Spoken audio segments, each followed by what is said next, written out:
गइल अभी ले ना आइल कोनो ओकरा मुर्गा भेटाइल ह कि ना लागत तो सारे चलल बा ये साला का रे सारे का बोलत रिस बोल यार घूम के सामान बा हमरा घूम के बैठे ए ना यार जुगाड़ मुर्गे कोनो ना भेटैलो असन का करी साला भागला कहां बा भागला वो गइल बा जुगाड़ में काई न हो अभी ले आइल कि आए हो गया तो आगन सरवर लागत आ गइल कारे भागला जुगाड़ो कर बा सरवा गेहूं चोरा के बेचनी है बाबूजी 2 लबदा मरलो भागल आइल बानी साले तू ओइ लग बोले बड़ा पिटाए वाला तारा के शुरू से कहत इंसान जे कोनो बढ़िया मुर्गा फंसाव बाप साला करेजा सुखता साला में दुकाए तो कूदता बुझाता बाहर आ जाई ए एगो काम करे के देखे के कोनो मुर्गा आवता कि ना फंसा ठीक बा आ ओकरा बाद ओकरे के फंसा के ओकरे करे तो ठीक है लागत आवता हो दे देख लागत सरवा आवता चुप बाबू सुनो It's the motherfucking Eagle Double G. Snoop Dogg.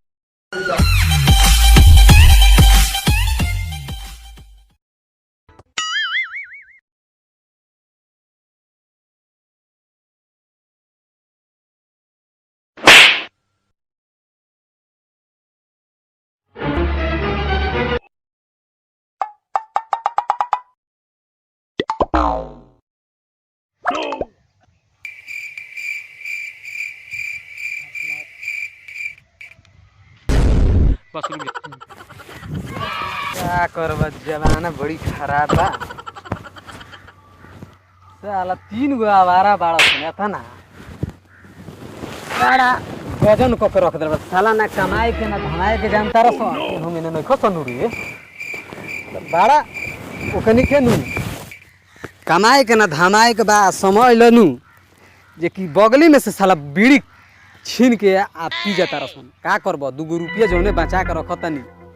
कुछो कनी के बुझाते नहीं खे लागत है अब नहीं खसन अब तनी धरा के पी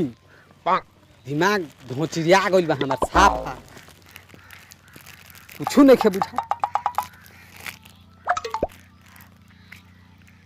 उम्र सारी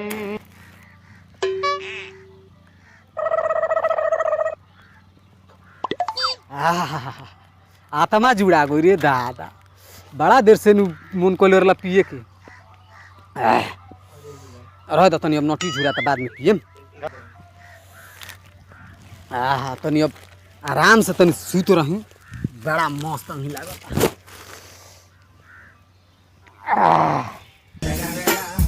It's the motherfucking Eagle Double G. Snoop Dogg.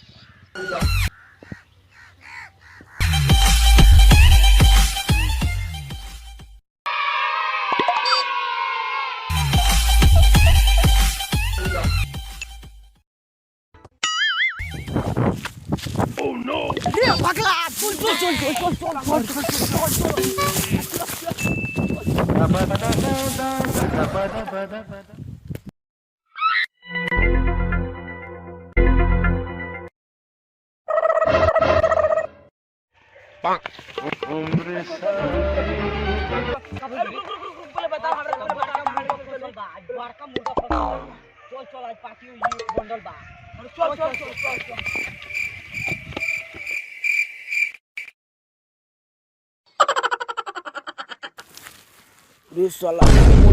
रे साला उन्हें नटू बड़ा मुड़ी बारी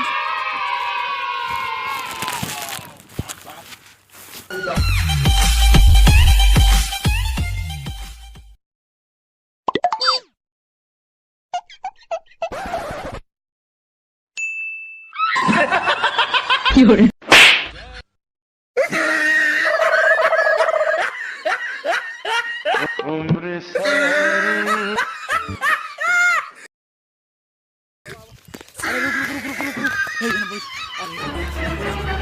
Oh no! अरे निकाल आ जा निकाल चला देखो तो केनो साउथ नहीं खनु आई तो गोबिया जी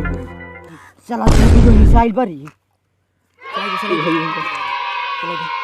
ग्रुप बाहर हल्दी जल्दी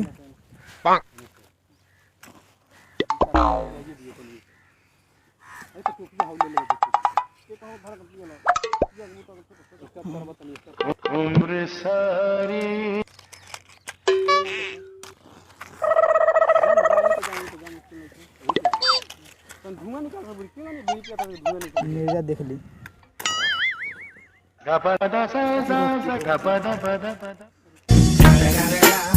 It's the motherfucking. आइल बड़ो मिले तो जरा के बीड़ी फूंक जा।